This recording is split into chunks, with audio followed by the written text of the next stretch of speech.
Welcome back to the Deep Dive. If you thought Port Charles had seen it all, maybe prepare yourself, because today we are diving deep into a plot so explosive it really threatens to shatter the Corinthos Quartermain universe entirely. Oh, absolutely. We're talking betrayal, attempted murder, and, well, the meticulous, shocking frame job apparently orchestrated by one of the town's golden boys. Yeah, it's more than just a plot point. This feels like a moral seismic shift, really. Our research today, it focuses squarely on these devastating and frankly kind of sloppy accusations that Michael Corinthos, Chad Duell's character, meticulously engineered this scheme to frame his partner, Willow Tate, Caitlin McMullen, for shooting Drew Kane Quartermain, Cameron Matheson.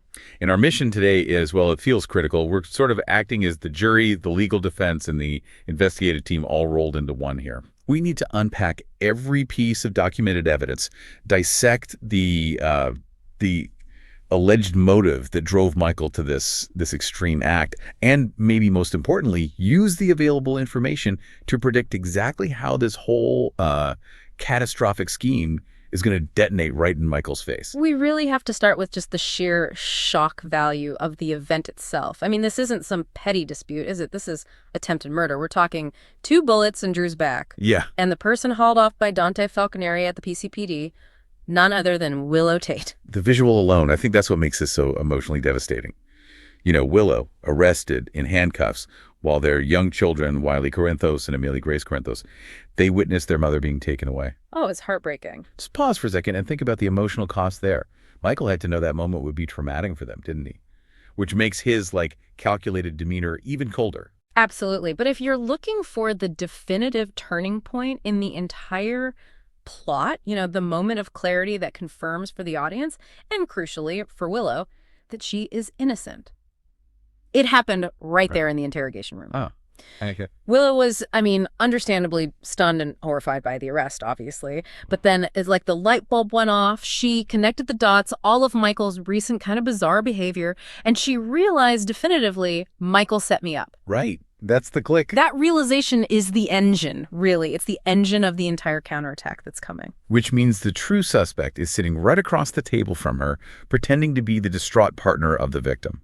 Or, the accused. Exactly. So we have to shift our entire focus now to Michael. Let's start piecing together these, overwhelming indicators that Michael Corinthos is not the heartbroken co-parent he pretends to be, but maybe a cold, calculating plotter. Well, when you look at the immediate aftermath of the arrest, the primary red flags, the things that point to Michael's potential guilt, they're entirely centered on his reported demeanor.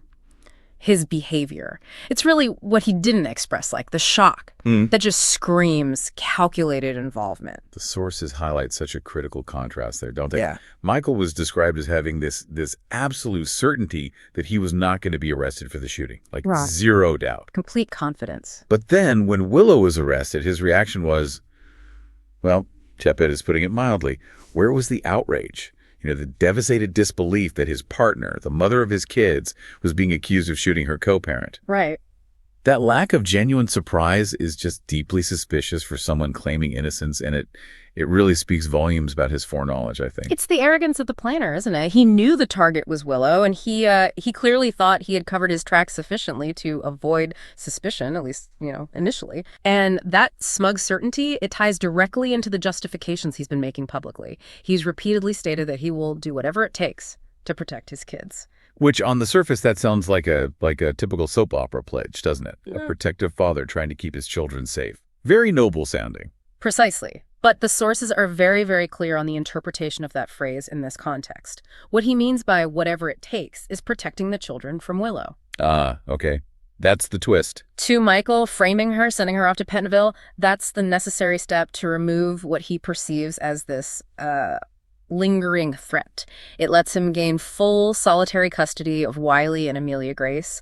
It completely reframes his protection narrative into, a deep-seated act of vengeance. And Michael has every reason to be concerned, because Willow's conviction about his guilt, it's dual-pronged, isn't it? It's not just that he framed her. No. She thinks he pulled the trigger, too.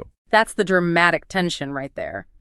Reports from people close to the production, they confirm that the actress, playing Willow, Caitlin McMullen, has stressed that Willow not only believes Michael is framing her, but she is also, and this is the quote, quite certain that Michael is the one who actually shot Drew. Wow. Okay, so Willow's motivation to fight is twofold. Prove her own innocence and expose the man who tried to kill Drew. Exactly. And if we look back at the actual night of the shooting, this connects to a key piece of information that so far has mostly been restricted to us, the viewers, and to Tracy Quartermain. Jane Elliott's character always has a sharp eye for these things. She does indeed, yes. The confirmed tidbit is that Michael was physically on the street right outside of his house the night Drew was shot. Okay, so proximity confirmed. Right. This places him literally at the scene of the crime, or at least, in the immediate vicinity. It creates a perfect window for the initial attempt, which was likely disrupted somehow, leading to this later, more elaborate attempt to frame Willow. So if he was the shooter, or even just involved somehow in the shooting, he had the motive, the proximity. But the real evidence planting, that had to happen later, right? And Willow's logic on this point, it's crucial for her defense. Absolutely crucial. She knows she didn't shoot Drew, and she realizes that only the real killer, or someone directly assisting the killer, would have been able to plant the attempted murder weapon. Where? In Elizabeth Weber's house, Rebecca Earp's character. Which brings us directly to Michael's highly suspicious visit to Liz's house. He didn't just, stumble in.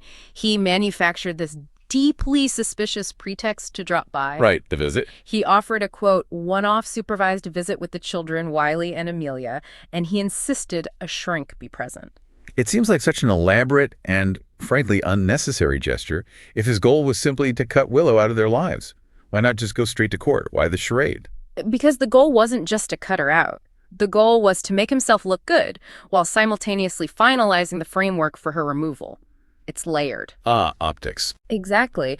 The sources suggest this supervised visit was merely a one-off, designed to give Michael this last-minute veneer of, altruism. He wanted to appear accommodating, making sure he looked like the good co-parent trying to facilitate contact. Right before the arrest. Right before he intended to cut Willow out of their lives forever via the frame job.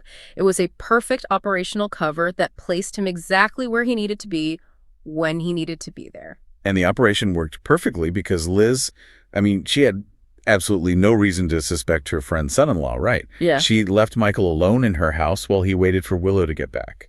Exactly. The information suggests he had plenty of time, that's the phrase used, plenty of time during that unguarded moment to execute the planting. And what did he plant? It looks like Michael seized upon a classic family artifact. Of course he did. Edward Quartermain's gun. Placing it strategically where? In Willow's bedroom at Liz's place. So let's just consider this for a second. Even if we operated under the most charitable assumption, let's say Michael didn't actually shoot Drew, he still undeniably looks guilty of planting the attempted murder weapon and attempting to frame an innocent woman. Without a doubt. Whether he pulled the trigger or merely framed Willow, the physical evidence of that planted gun points directly at him committing a severe crime. It just makes his current claim of innocence utterly hollow, doesn't it? Completely. This action, the premeditated planting, that's the key. It unlocks the whole mystery for the investigators. Now they just have to connect it to the broader timeline of the police investigation itself. Okay, so this frame job, if Michael is the culprit, wasn't just executed with malice. It was timed with this, high degree of precision that just screams calculated opportunism. It makes the entire sequence of events look incredibly premeditated. Oh, the timing is almost unbelievably suspect, isn't it? And it's centered on, of all things, a catastrophic bureaucratic error. You have to recall what was happening right before Michael allegedly made his move. Right, the warrant. The PCPD, led by Anna Devane, they attempted to serve a search warrant at the Quartermain mansion. They were looking for the murder weapon. But what happened? She got sent away. Because the warrant had a typo. A typo. A typo. A single clerical error that suddenly became Michael's golden ticket to executing a felony. It's the kind of dramatic irony that, it fuels these Port Charles narratives, doesn't it? It really does. Unreal. Precisely. That warrant failure, that was the trigger. Yeah. We learned that immediately after the police were turned away, Michael just disappeared, just vanished. Ah, convenient. And the logical conclusion for any investigator, especially looking back after the fact, is that this was the perfect opportunity. He could sneak Edward's gun out of the Quartermain property, a weapon that likely matched the bullets found in Drew, ensuring that when the police inevitably returned with the corrected warrant, the attempted murder weapon was already gone. Gone from the mansion and placed squarely in Willow's possession over at Liz's house. This timeline is just critical because the police can easily verify Michael's presence and that window of opportunity at Liz's house. Liz can confirm she left him alone. Yeah. They know Willow came straight home from her shift at General Hospital and found Michael right there. That pins down the planting window directly on Michael. All of that evidence, it points directly to Michael's guilt in the framing, at the very least. But here is where the legal complications really start, and why this case is almost certainly destined to fall apart for the prosecution. We have to discuss what our reports are calling the Carly complication. Ah, yes. The matriarch, Carly Corintha Spencer. Laura Wright's character. Always finding a way to accidentally, or maybe not so accidentally, introduce chaos into a crime scene. It's actually highly bizarre how often she manages to be around compromised evidence, isn't it? Carly was also alone at Elizabeth's house very recently. Right before the gun was found. Yes.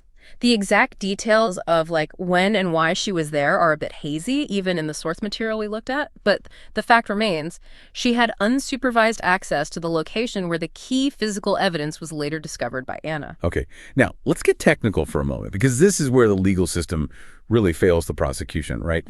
The combination of both Carly and Michael being alone in that house before Anna formally served the warrant and seized the gun, that completely contaminates the chain of evidence. Why is that so severe? Well, the chain of custody is paramount in any criminal case.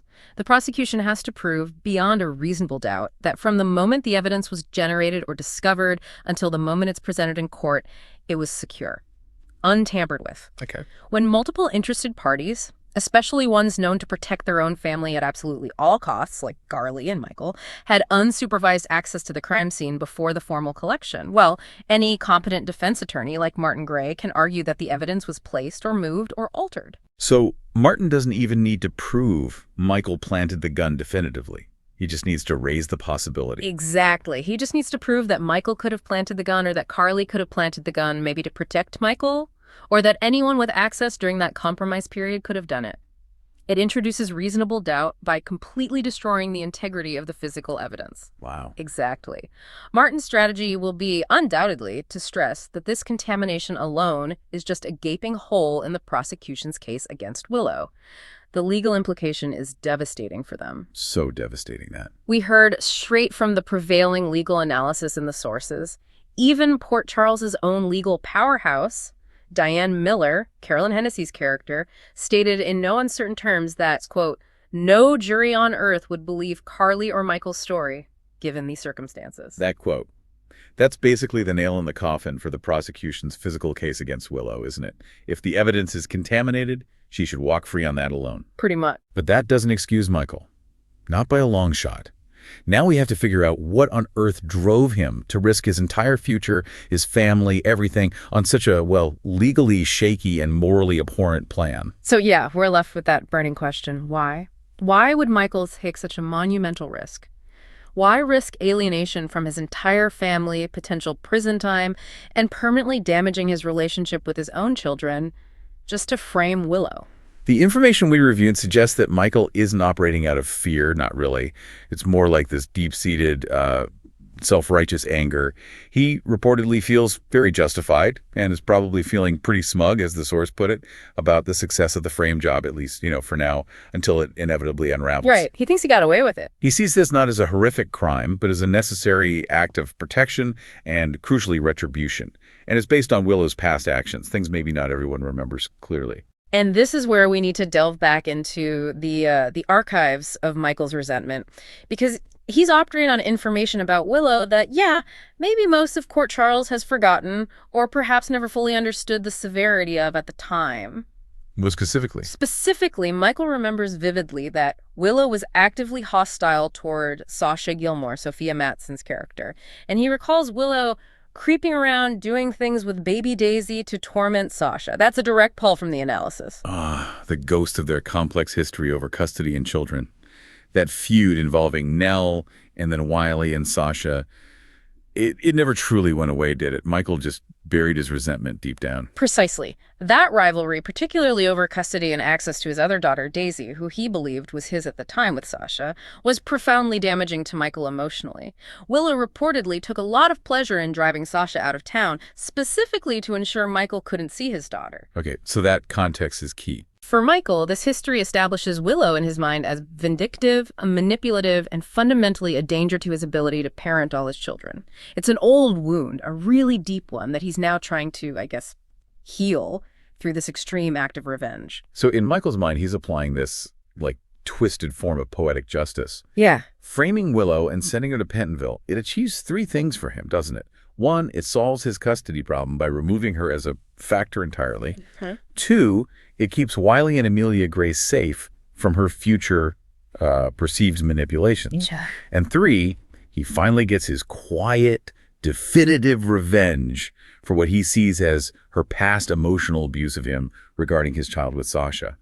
It's all about control, isn't it? Control disguised as paternal protection. It's the psychological profile of someone who absolutely believes the ends justify the means, utterly convinced of his own righteousness. However, any good investigator, and we know Detective Harrison Chase, Josh Swickard's character, is about to get very interested in Michael's life, would look beyond Michael's current narrative and examine his history, specifically his history of violence. Michael is far, far from the innocent, wronged man he pretends to be. Okay, let's pull up that history file because it serves as such a powerful piece of counter evidence against Michael, especially when you contrast it with Willow's completely clean record in terms of violence. We are talking about the fact that Michael Corinthos was sent to Pentonville. Why? For bludgeoning his stepmother, Claudia Zachara, to death with an axe handle. That's a massive piece of character baggage, isn't it? Now, we absolutely must acknowledge the context there. At the time, Michael was defending his mother, Carly, and his baby sister, Jocelyn. Right. Claudia was menacing them. Exactly. And the prevailing consensus in Port Charles, and probably among viewers, was certainly that Claudia, got what she deserved for her villainy. The action was viewed largely, or at least argued, as self-defense and familial protection. It wasn't seen as cold-blooded murder. But wait, okay. Even if the motive was justified, the execution was deadly, he killed her. That still established a pattern, didn't it? A pattern of potentially lethal violence under extreme duress. Yes. Doesn't that automatically make him a far more credible candidate for attempted murder? Or at the very least, capable of orchestrating an elaborate, ruthless frame job than Willow, who has never shown any such capacity for lethal force. Absolutely. That's the point. The fact remains that Michael has a history of deadly violence on his record, which Willow simply does not possess.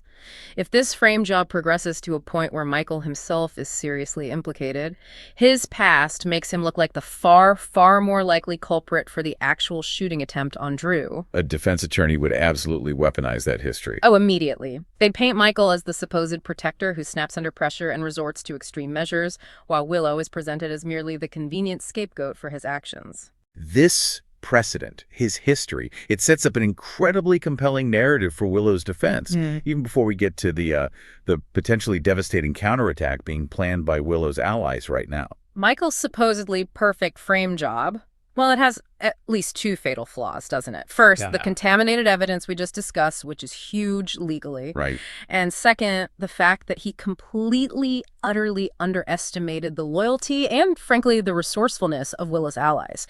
And they are moving fast, really fast, to expose his betrayal. Willow is definitely not going to sit back and rely solely on her lawyer, Martin Gray. She's already taken direct action, hasn't she? She has. She immediately told PCPD Detective Harrison Chase that Michael set her up, that he framed her to take the fall for shooting Drew.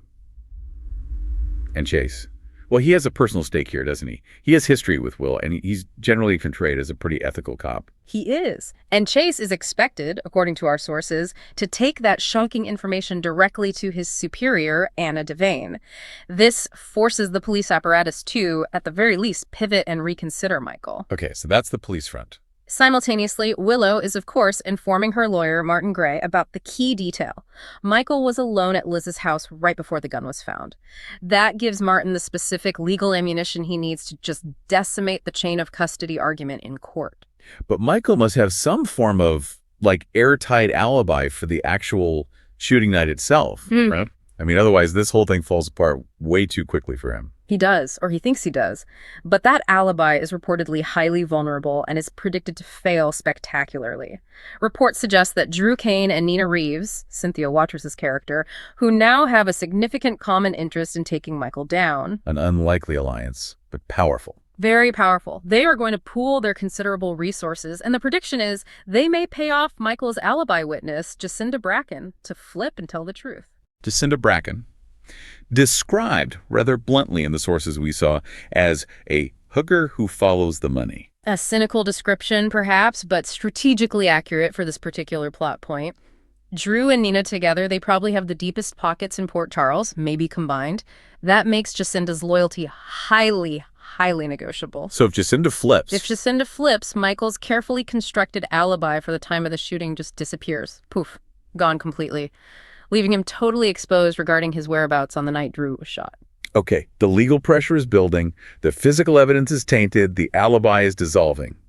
But here is the most crucial, unexpected, and morally complex twist in this entire debacle, isn't it? Drew Kane himself. Yes. Drew Kane is expected to commit perjury. He's going to lie to the police. That's right. Drew is expected to lie through his teeth. He's going to claim he saw Michael at his house with the gun, and that he knows Michael is the one who shot him. Whoa. That is a staggering moral sacrifice. Drew is risking his own freedom, his reputation, everything, by fabricating a witness statement.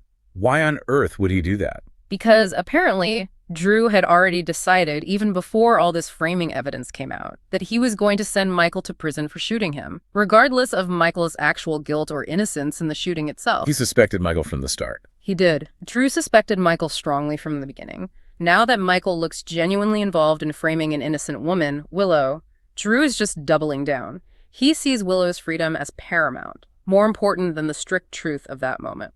So he's taking justice into his own hands. Essentially, yes. By committing perjury, Drew uses his powerful position as the victim to provide an eyewitness account, false though it may be, that immediately directs all police attention away from Willow and squarely onto Michael. Wow.